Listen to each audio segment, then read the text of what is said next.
একদিন এক শিক্ষক তার ছাত্রছাত্রীদের উদ্দেশ্যে একটি প্রশ্ন করল। একটা বিষয় কি তোমরা লক্ষ্য করেছ?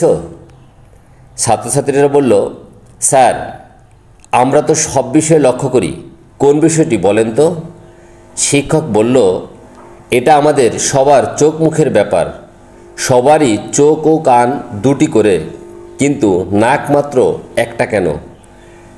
ছাত্রছাত্রীরা উত্তর বলল, সহজ ব্যাপার স্যার, দুটি কান ডানে বাঁয়ে সামনে পিছনে সব দিক থেকে আপনি সহজে টেনে ধরতে পারেন। এটা বলে হি হি করে হাসল। শিক্ষক আবার বলল, ঠিক হলো না, আমি আমি কি সবসময় মারি? তখন ছাত্রছাত্রীরা আবার বলল, না মানে এ আর কি স্যার। অন্যদিকে তখন শিক্ষক বলল, অন্যদিকে নাক কেন একটা, এর বিষয়টা কি? শিক্ষক প্রশ্ন করল। ছাত্রছাত্রীরা আবার বলল, সেটা অন্য ব্যাপার স্যার।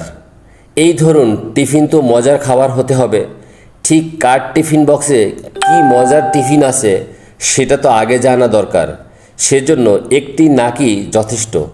দু তিনটা নাক থাকলে নিখুঁতভাবে মজার টিফিনটা বের করতে গন্ডগোল লেগে যাবে। শিক্ষক বলল, কিন্তু নাক একটা হলেও নাসারন্ধ্র তো দুটি। বলল, সেটা তো হবেই, না হলে এক মুখে দুই নাক হলে তো বুনো পশু হয়ে যাব, চেহারায় কোনো সৌন্দর্য থাকবে না। তখন শিক্ষক বলল, এটা বড় ব্যাপার।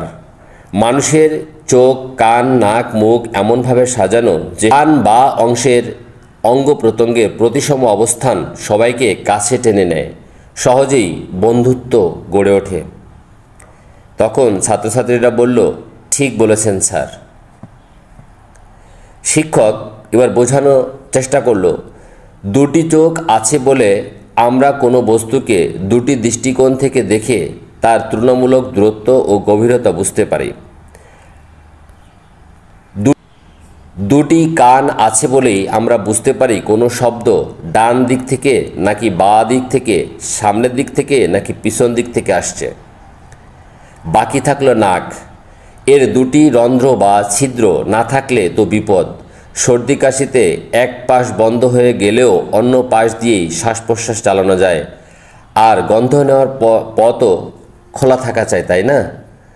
তখন ছাত্রছাত্রীরা তারা কিছুটা বুঝতে পেরে বলল, প্রতিসম অবস্থায় চোখ, মুখ, নাক আছে বলেই আমরা প্রাণী জগতে বলতে পারি এক নম্বরে আছি।